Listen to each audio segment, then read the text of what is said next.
record this. All right, there we go. There we go.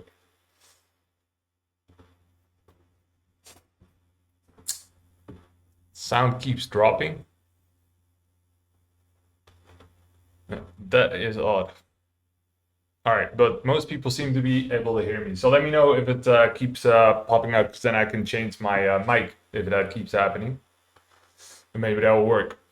But seems fine for most. So the question now is, okay, what's going to happen when we hit those all-time highs? Are we going to continue? Well, if you might remember that I made a post somewhere here that I would prefer to see a retracement before we hit those all-time highs. We're not seeing the retracement yet, so that kind of has me anxious. And this is me. I was bullish here, right? I was bullish here, but you don't see any retracement.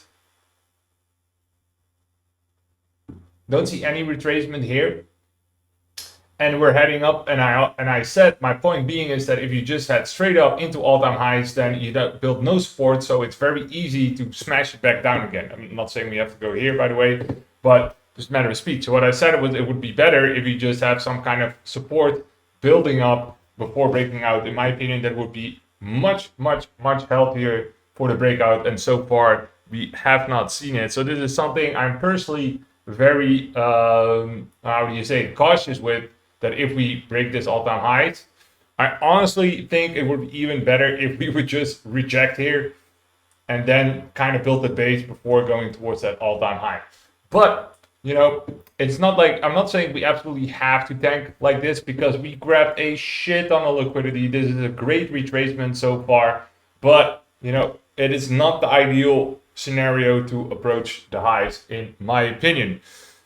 But we can now look at the statistics to determine, give us a better idea of, okay, what's gonna happen next, and we can just follow the statistics. So, let's get into that. And I think a very good use case statistics, let's actually dive into that, was the monthly statistics we've been using the entire month.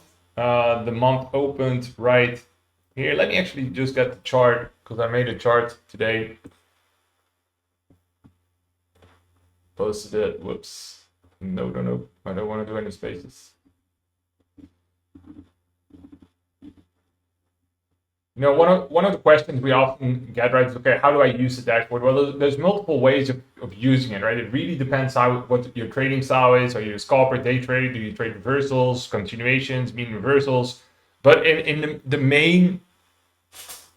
Okay, I see some people have the same problem with my mic, so let me try to just change it like this. All right, I changed.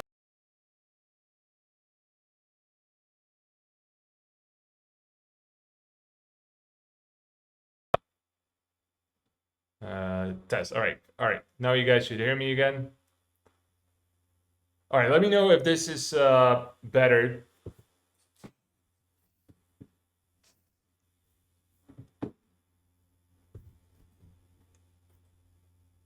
Keeps cutting off, but that's annoying. I don't know what it is. My Wi-Fi seems fine.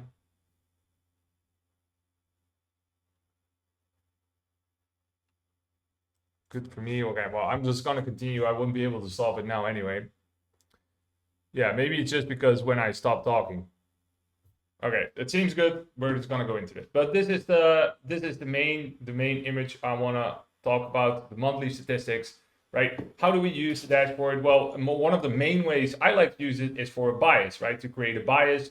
It's not necessarily, there's ways where you can find trades, where you can find invalidations. People do use it that way. But the main way I like to use it is to form a bias. And if you can form a bias, you can do many things with it, right? You can obviously look at trades on the right side of the market, right? If the bias is up, then you have to trade longs, or at least be careful with your shorts, right? So that's another idea, that you can manage your trades properly. Are you entering a scalp, right? Are you entering a counter trend trade or a trade with the trend?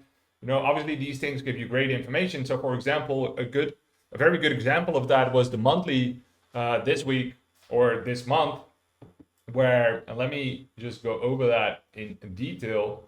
So I think the first one that I wrote was here at the start of the month, when I said, even if we have a bullish month in May, we know that the monthly low is very likely not in yet. The reason, statistics.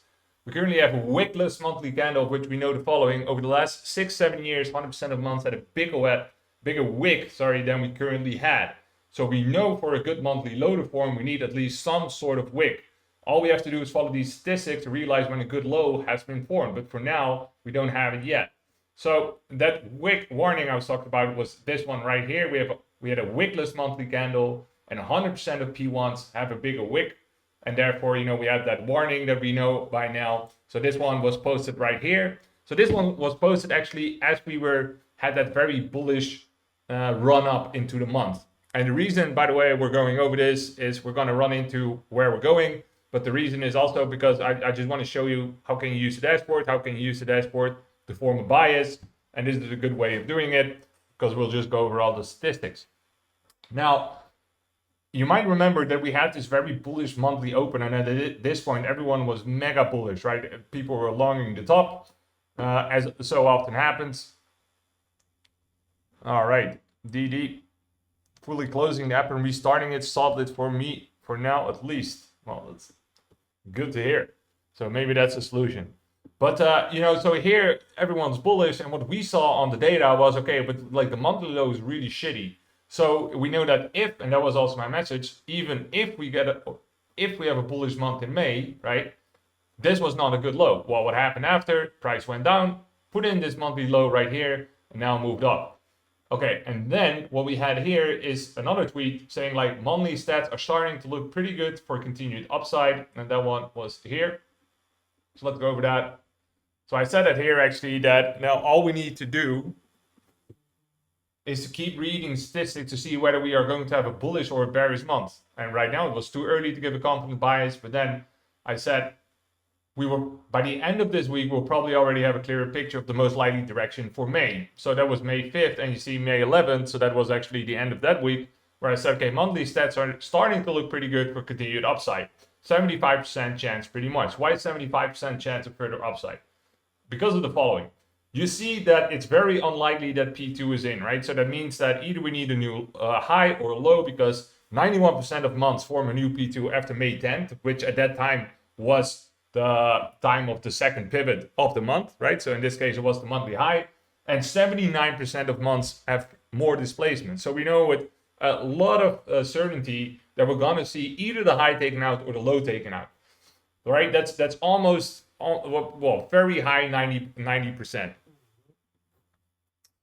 Then we see here, so then the question becomes, okay, which direction is it going to be? Well, we know that the monthly low is P1 because it became before the monthly high, right? Again, this is at this point in time, we had the monthly low here, we had the monthly high here, monthly P1, monthly P2. So then we see that in terms of time, there was only 25% of months would take out the monthly low. And in terms of distance, only 24.4% of months would take out the monthly low. What the hell is this thing? Oh, there we go. Only 24. So therefore I said it's pretty much a 75% chance of going higher. Why? Because you only have a 25% chance pretty much of taking out the low, and you have a 75% chance, or not 75%, you have 90+% chance of having further displacement into any direction, right? So if we know one, that it's much more likely, right? 75% of times the low would hold versus being taken out. So it's much more likely that the low will hold. And it is very unlikely that both the low and the high are in. Then the logical conclusion is the low is in, the high is not. So that's why I said here, monthly stats are starting to look pretty good for continued upside. 75% chance pretty much. So this was the high here, and then we took out this high right here. Oh, sorry, this was here. No, I'm sorry, man, I'm just getting confused by the lines. This was right here, right? We took it out here, and then the question is, we simply look again because we have a new high, we have new data. We look here, and it says, and we did indeed make another high on the monthly. Statistics are currently still favoring some further upside in May. So this was, here, these after that retracement, and then indeed we once again took out that low, and we can, or that high, sorry, and we can look at that. I had MicroStrategy here as a confluence. Where is this other post? Because I definitely had one more post there. I mean, we're literally looking at it because I wanted to look at the statistics and go over them.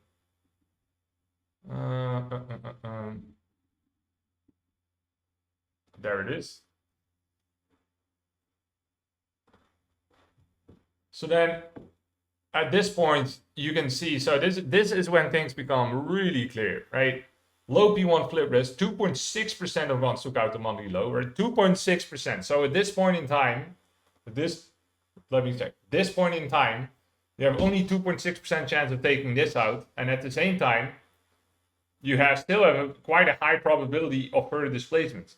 75% in terms of time, right? So this one was showing that 75% of times the market will put in the second pivot of the month later than, if we have the monthly close here. Need to get that into indicator, the monthly time frame. Too much to do though, but definitely will do it. So if we have the monthly close there, and we had this as our previous high, and stick midweek, because after this we're going to go into the statistics as they are now and what that means for going forward. A previous monthly high, and with that I mean previous as in before we took it out again. Then what this statistics is saying that only because this is then the monthly low. Get that one in as well. Monthly low. Well, this is saying that only 2.6% of the time would the month do something like this, followed by this, right? So near, I don't want to say impossible because it's definitely not impossible, but very, very, very improbable. So we know it's very improbable for the monthly low to be taken out. At the same time, we see that, 75% of months still form a new P2 in this area. That's exactly what I mean. So 75% of P2s are formed somewhere in this period of the month.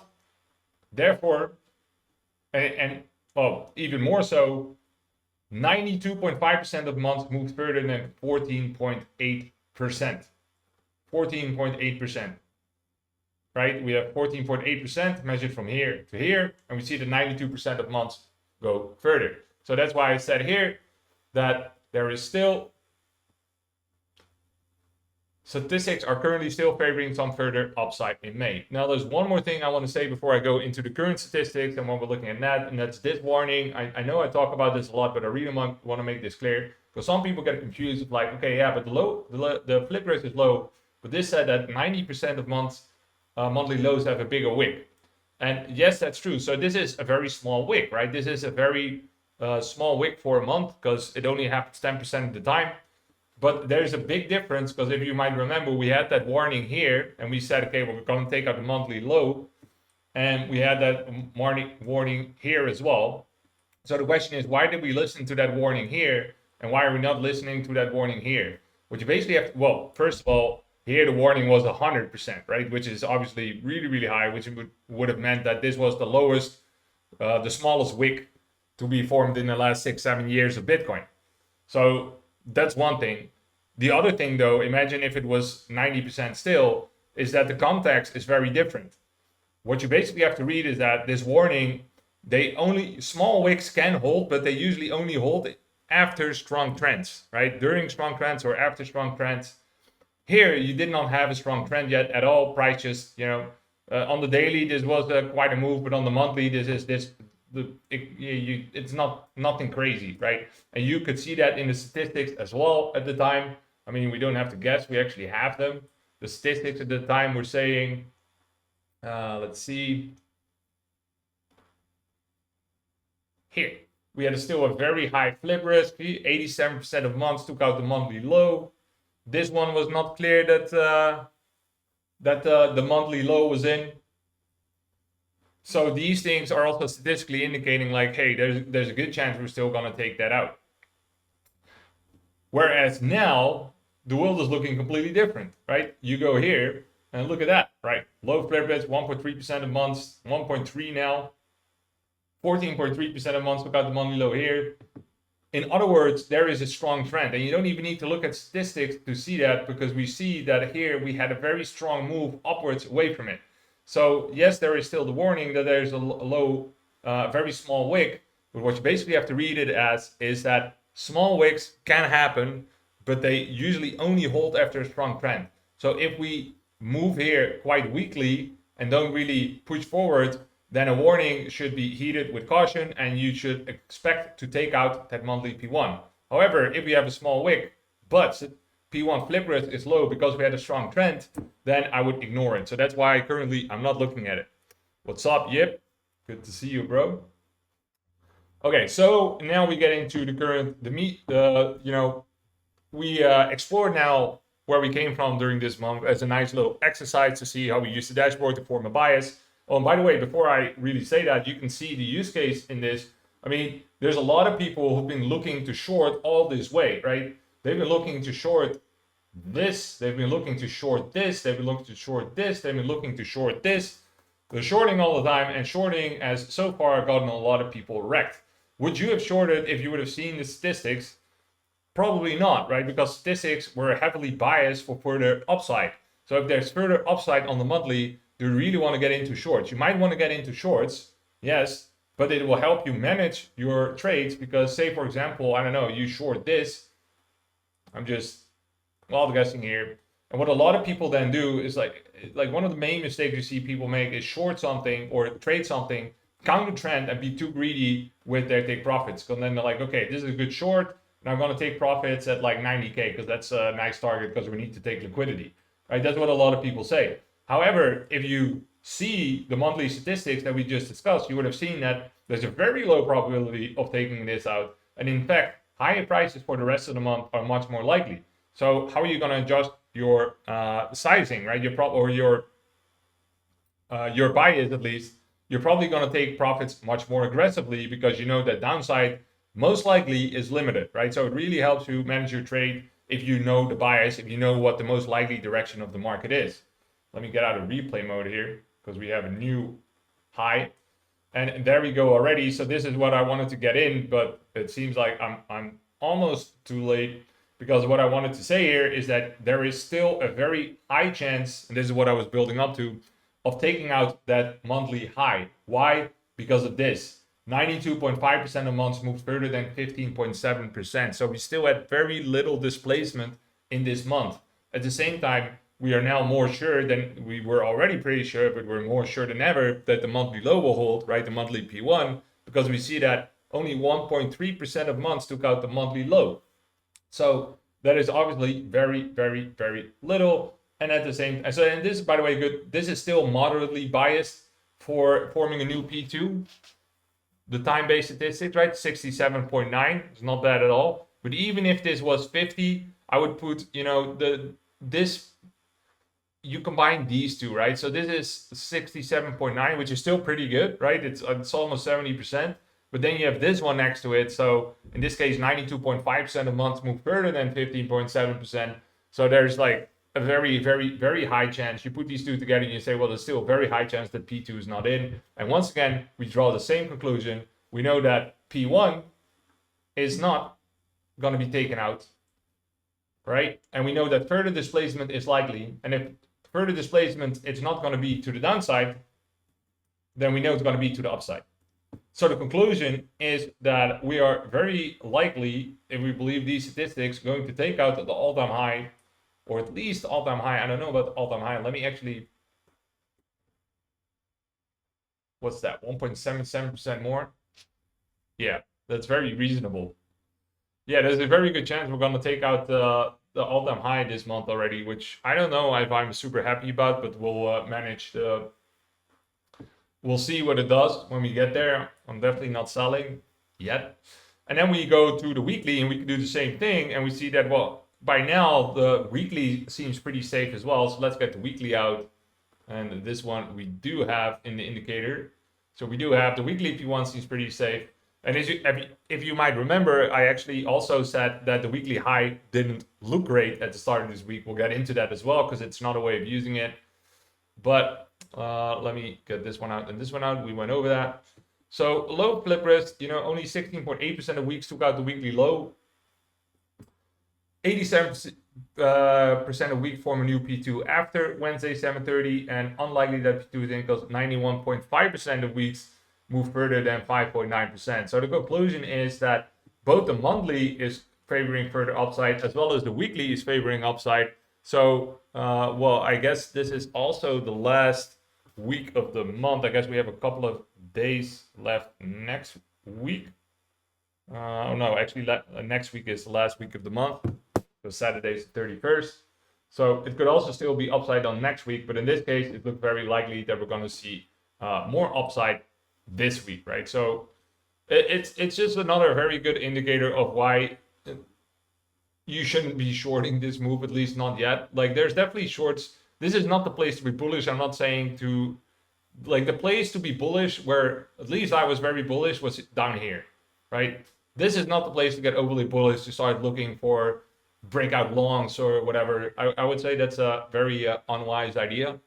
But at the same time, shorting this all the way up, it will get you absolutely wrecked, right? And we can see now that even though we're this high up, these statistics are telling us like, well, you know, it might not be the best time to short, right? Might not be the best time to short. Of course, it's possible, right? Because 39% of weeks actually do a flip like this in terms of distance, but only 16.8% of weeks take out the weekly low after it puts in a weekly high this late in the week, right? So put in the weekly high this late on Wednesday and then do this. So it doesn't happen a lot, and this percentage will get even lower once this gets taken out. The later we put in the P2, the less likely it becomes to flip this downwards. So the logical conclusion now is that we're looking for higher prices, both on the month, both on this week, and considering we're very close to all-time high, that means that it's, you know, probable we'll take out all-time high this week or next week, right? Somewhere this month. And the other solution would be that we are going, yeah, no, I mean, it looks like we're going to take it, right? Because there's still so much room for displacement. Look at that, 92%. Because it's another good example, right? The higher this metric is, the unlikely P2's in, the higher this metric is, it's not just saying there's a high chance of P2 being taken out, right? That's one thing it's saying, but it's also saying that when it gets taken out, there's high probability of a lot of displacement. The higher this metric is, the more displacement you're potentially going to get when you take out the P2. Because simply put, there is a lot of months or a lot of weeks that actually see further displacement for that month or for that week, and therefore, you know, there is a much bigger chance. Let me put it like this: if this metric is 90% like it is now, you have a much bigger chance of having significant displacement after P2 than when it is 60%. Because then you already, you know, there's still a moderate bias to take out P2, but once you do it, you know, there's not that many weeks anymore that see further displacement, right? Because it's just counting how many weeks see further displacement. In this case, it's very high, both on the month, both on the week, right? Both month and week. So if this gets taken out, we know that's probably not gonna stop here, right? It's probably gonna go further. And look at what's there, all-time high. So yeah, it looks very likely. Boomer stock at Tribe Capital. Enjoy, man. Thanks for tuning in, Stali. So it looks very likely that, yeah, we're gonna go get this soon. All right, shout out to Yip. I know that he was looking for a long during the New York session and a reversal towards the upside. I guess we didn't really get the sweep. I don't know exactly where you were looking at, but I know you were looking for a bullish reversal. Seems to be playing out quite nicely so far. And, you know, this is where we can even dive a little bit lower. We go to daily in the session statistics, or we could even go to the session in the 4 hour, I guess, because we already know what the, oh no, wait, I wasn't looking at the daily.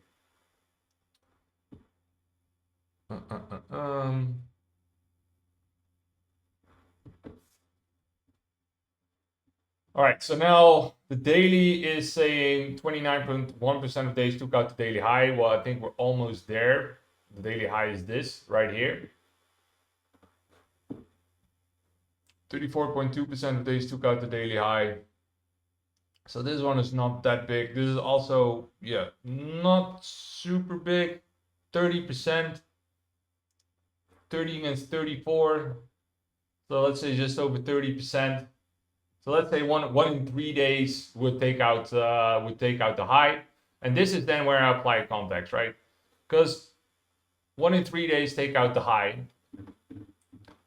But if you look at this, then obviously we're very bullish. Like this is very bullish, very bullish. And I'm not saying that high time frame, but locally this is very bullish structure where you can clearly see. I mean, you don't really need any statistics for that. That the local time frame is up, right? And this is once again where people make a lot of mistakes: shorting.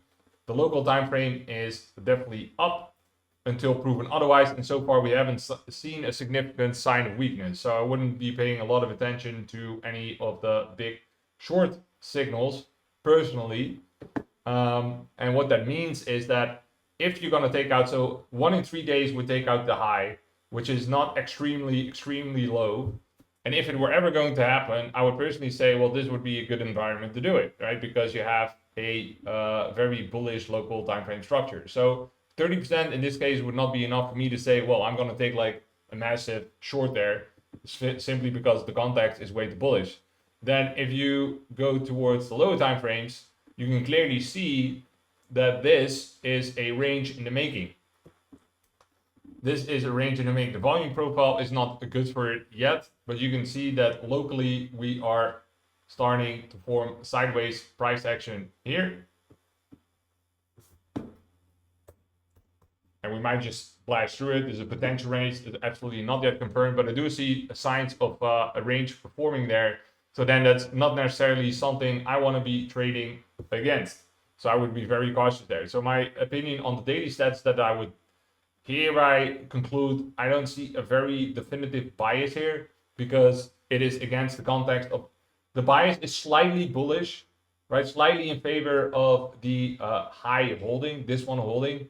But the context is very bullish. Local structure is very bullish, right? Maybe this local time frame ranging here. So purely statistically speaking, yes, there is 2 out of 3 chance that the high will hold. But if you put the context with it of very bullish, not only that the weekly is bullish, that the monthly is bullish. So your high time frame is clearly not only against you on the chart, but also on the statistics. And therefore, I would personally let this one go. There's too much bullishness in the chart. We have a very strong local bullish uptrend. We have bullish monthly statistics, very bullish. We have very bullish weekly statistics. And therefore, I would personally not consider this enough to have a bearish bias. Then let's go to the session. 44% of sessions took out the session low. So we also cannot really say that the session low is in yet. It's low Friblist, 1 in 3. So this one I would pay more emphasis on simply because we have that bullish bias, right? Whereas like, okay, could be, but I would personally still like to see it a little bit more, how do you say it, bias for further upside, which would happen if you start taking these. But for now, I don't think both the daily or session are signaling anything too conclusive. But if I would have to choose anything, I would put emphasis on this one simply because all the other context is bullish and that we're going to see higher prices for the day. So I know some people were wondering what my bias for the day was. Here it is, higher. That's what I simply think is most likely if you look at all the information available on both the high time frames and the lower time frames. I really think that if you see price action like this, it pays way more to be bullish locally than bearish. It doesn't mean go open longs here past all-time highs. I don't think that's a good idea. But locally, it pays way more to be bullish than bearish until the trend changes, right? But there's no reason to think yet in terms of PA that the trend will change. There's none. Look at all these higher highs and higher lows. I don't know. I don't see a reason to put any big shorts on here personally. All right, so that's Bitcoin drawn down all the way from the daily to the from the monthly to the weekly to the daily to the session. You know, we could even go lower as a session, and then the 4 hour. The 4 hour might get more of a bias actually because it's just more granular, obviously. And then things might become more interesting.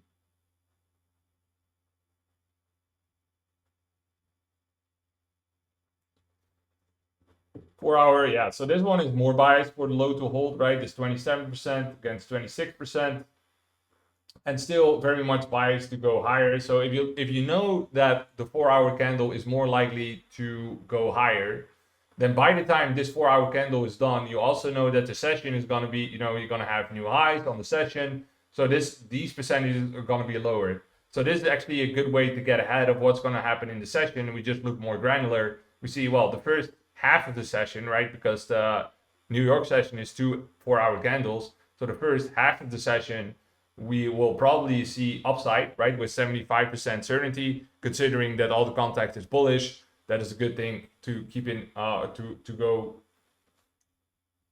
or at least a good thing. I think that's a reasonable thing to deduce from it. So then if you know that this 4 hour candle, which we can get on the chart,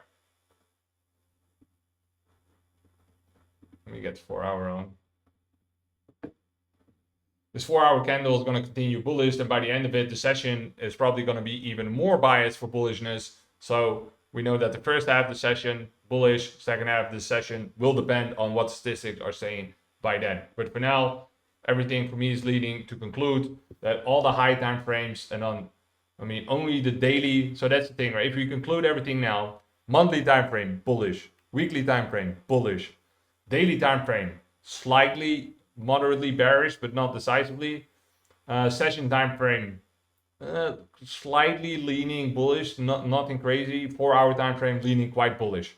So you put all of those together, and it's simply a matter of confluence where we can say, well, most of the time frames are agreeing on bullishness, so that's our bias, right? So shorts are possible, but scalps until proven otherwise, and longs are the direction of or in the most favorable direction.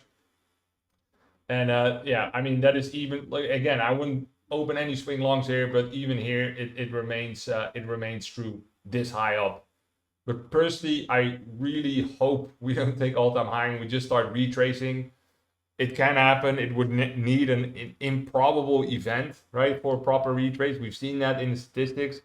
But we do not, approach the market based on hope, because right now the statistics are clearly showing that the chances are actually higher. We're going to take all-time high, and what that means for the price action after is just something that we will have to see once we do it. But for now, our bias is higher.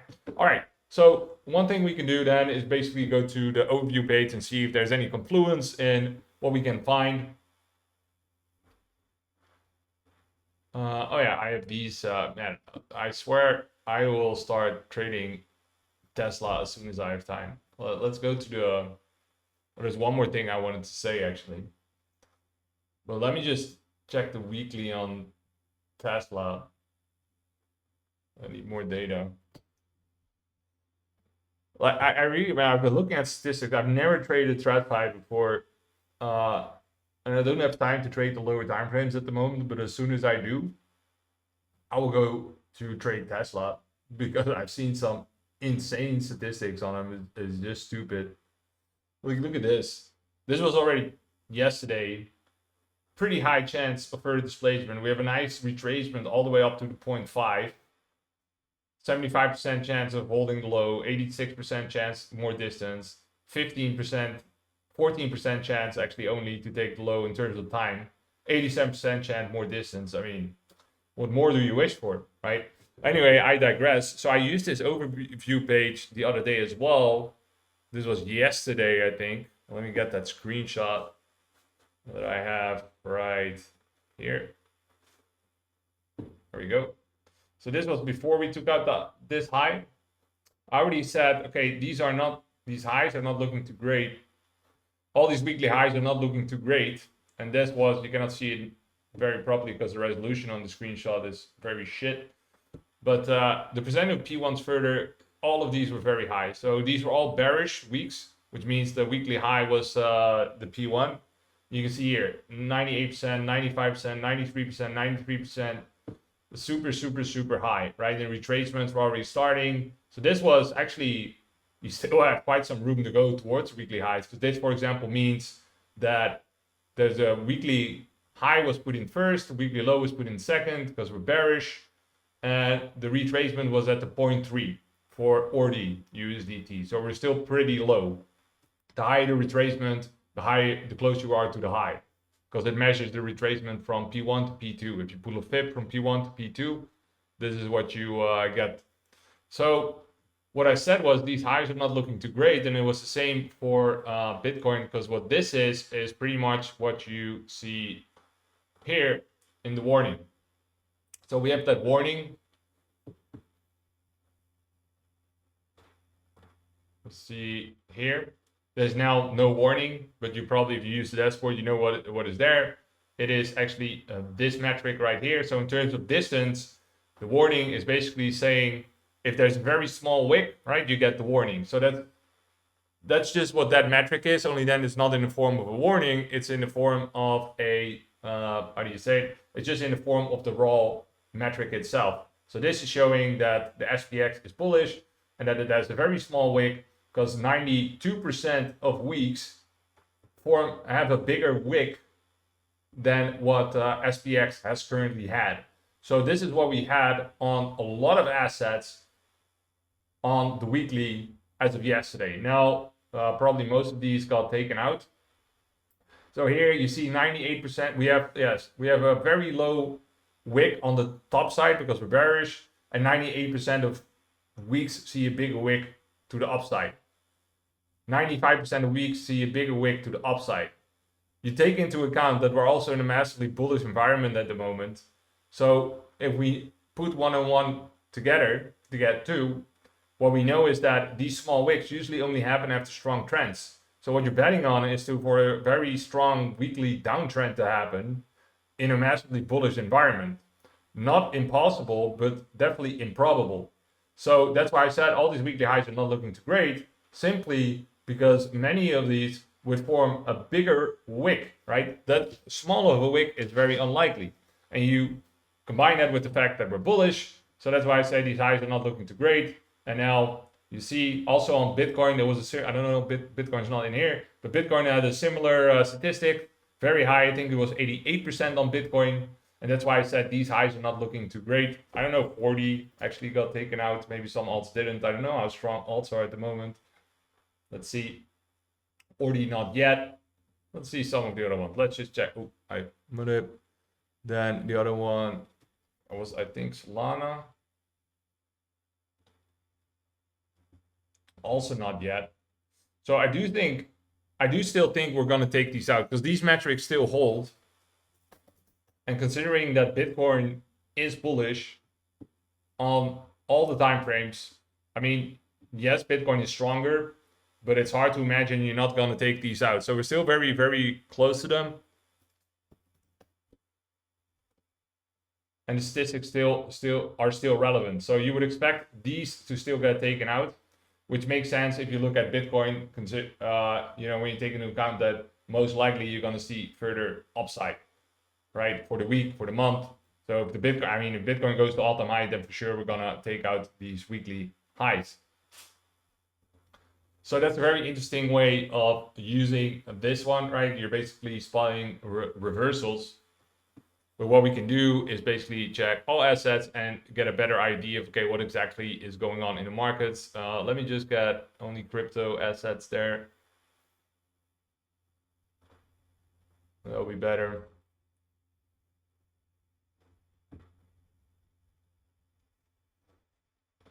Look at the daily.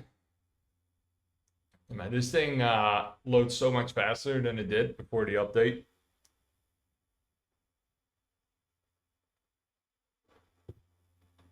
Last 1 year. So looking at the daily.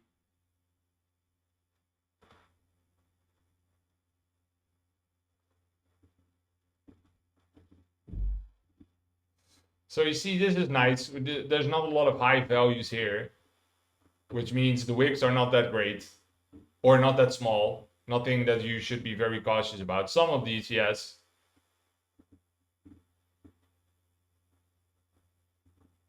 And if that's the case, then what we can actually do is go to the multi-time frame overview page, and instead of just parsing the numbers in our head, we can simply check, okay, what's they are saying here. Mixed bag, very mixed bag. Yeah, nothing I would say there's a clear general direction of the market. There's not a clear general direction of the market. Let's use the Nelson filters.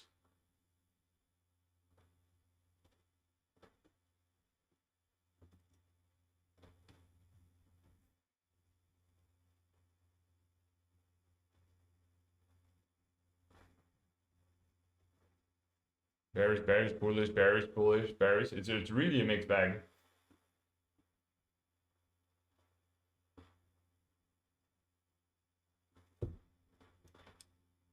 Let me see if there's anything interesting here.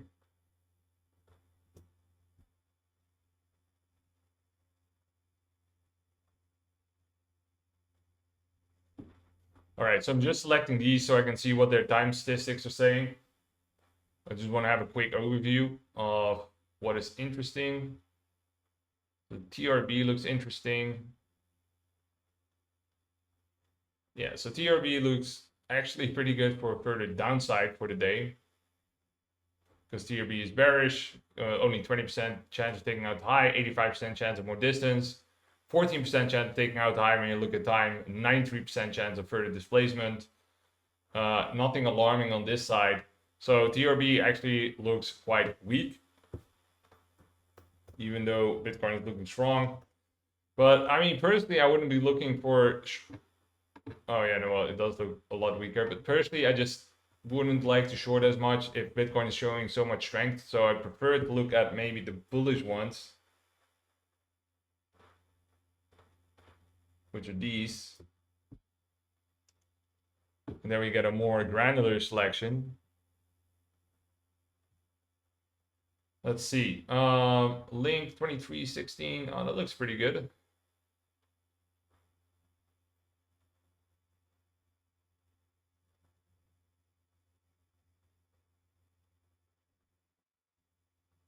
Is there anyone that looks better? No, let's take Link. Okay, so what I like to do now, okay, now Link I have here, if you want to look for assets with promising directions, then here what I have selected now is Link is a flip risk of 23% in terms of distance and 16% in terms of time, and pretty much 85% chance of further displacement, 90% chance of putting in P2 later. So, and not a very alarming here. P1 looks pretty good in terms of distance. There's a good wick. It's not unreasonably late or early, sorry. So what I do then is go to summary.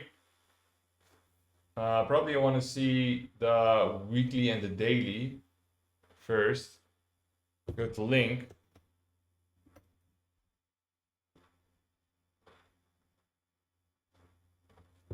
Get the chart out.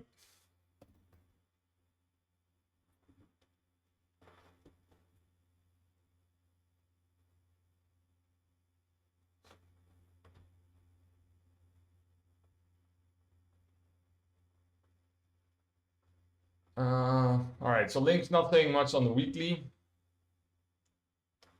38.5% of weeks took out the weekly low, not something I would bet on. 34, also not something I would bet on. Let's see where the weekly low and the weekly high is.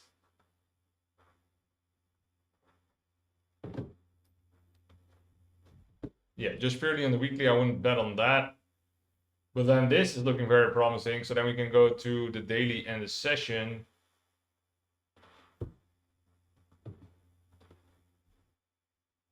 Because obviously, as soon as you take this out, then the probability is further displayed to the upside become much higher. But this already had a nice displacement. No, I wouldn't do anything with this, to be honest. Because you have this clear range here, and you're at the top of the range. And personally, this is not where I would. This is not where I would long. Right. So yes, you have some bullish statistics, but context is important. You're at the top of a range. Is it really where you want to long? It's not looking. If it's looking as bullish as Bitcoin, yes, for sure. But it's not. You also have this high wick up top, which I don't like. So this one I would just discard. I would just discard. So all in all, it just seems that the market is very in a very weird place with alts having no clue whether they want to go up or down, right? They're very conflicted. Bitcoin very eager to go up. So what I think I'm just going to do is wait for Bitcoin to do its thing, and the bias is clear for Bitcoin.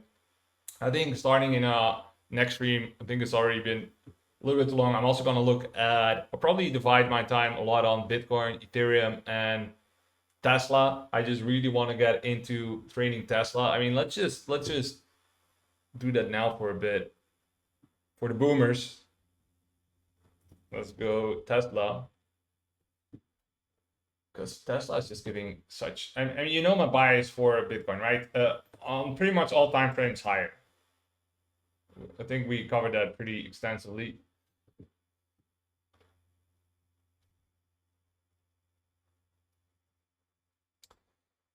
Can you trade Tesla now on Bybit? Well, no, you cannot access Bybit from the Netherlands. Not future trading, at least, unfortunately.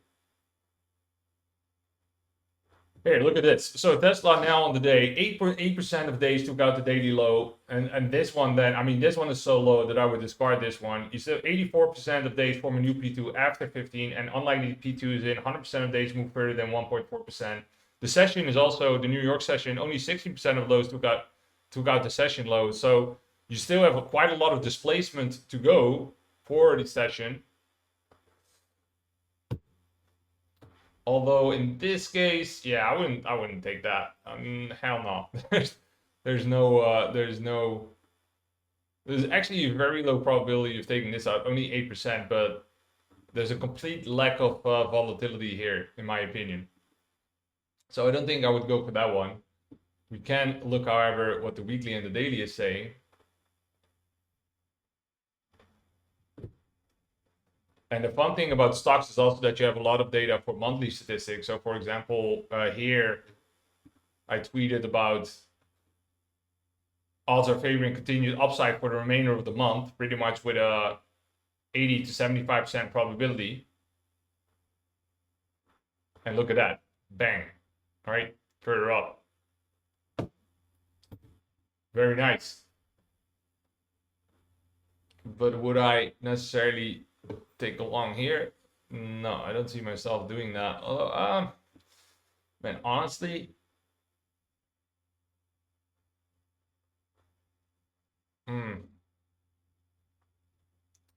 I wouldn't do that here. These are not the best statistics I have seen.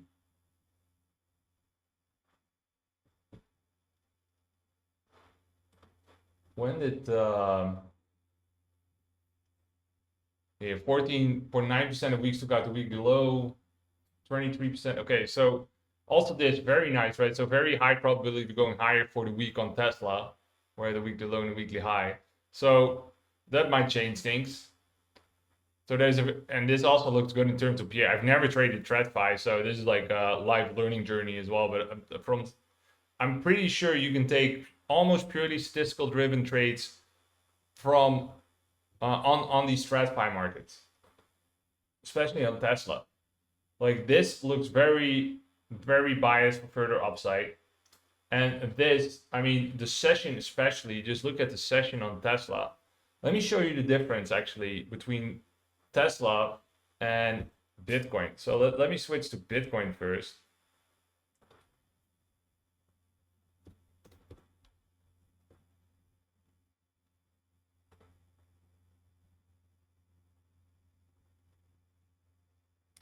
I did not do ETH yet. I might really quickly do it because we're already running into an hour. I don't trade Tesla yet, Nyland, but I want to. I've never traded stocks, that's why. So, but I was looking at interactive brokers, but I still have to do a lot of research. So if we take the session for Bitcoin, you will see what I mean. Whoops. Gotta switch this one on.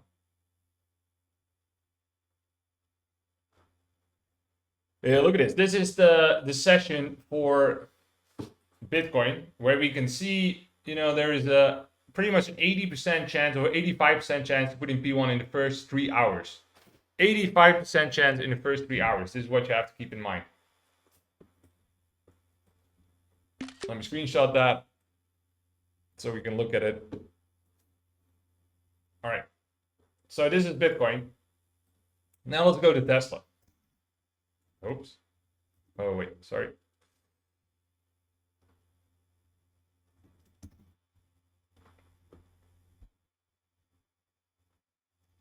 Look at this.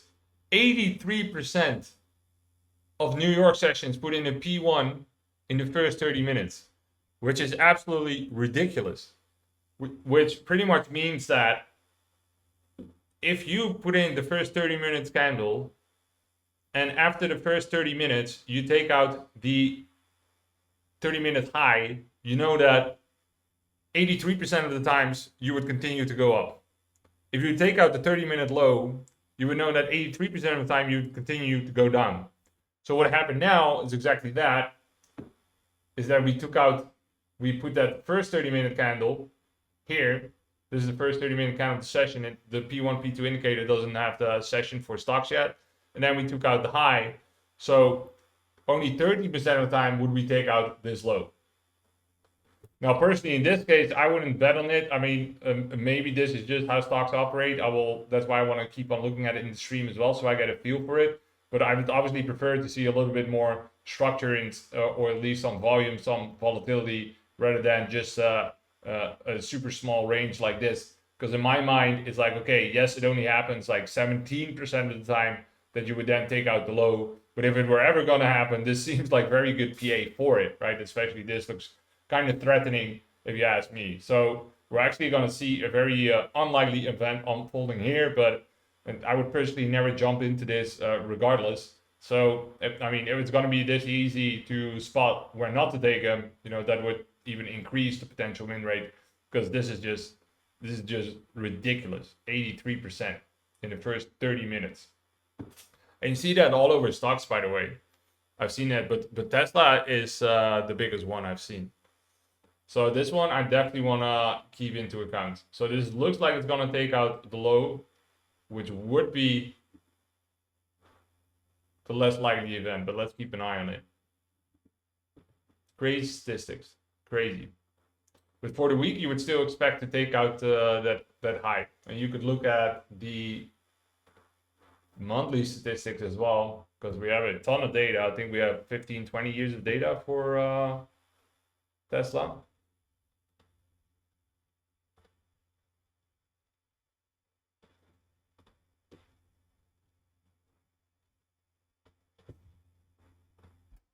With 15 years.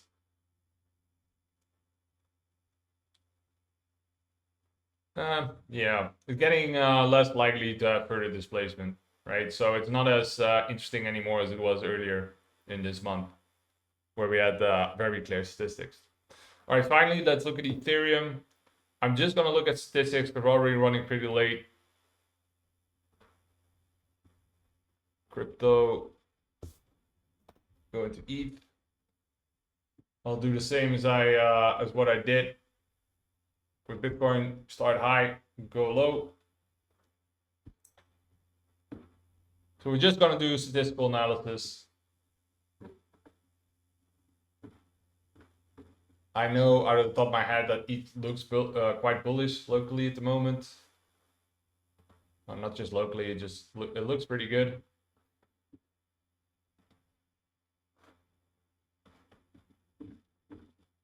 So my high time frame plan here was, that was only after we put in this low, because I honestly didn't expect it to go this low when we were here. But when we put in this low, that's when it became pretty obvious that these equal lows, and that we needed to break that with quite some force. And I said, okay, 1600 to 1800 is my target. We overshot that, but I said, okay, but basically what I said when I tweeted it out is said, okay, the bad news is these equal lows are rarely left unchecked. The good news is that these equal highs will equally rarely get left unchecked. So in my opinion, we're on our way towards equal highs at 4K. Let's see the month. 12% of months took out the monthly low.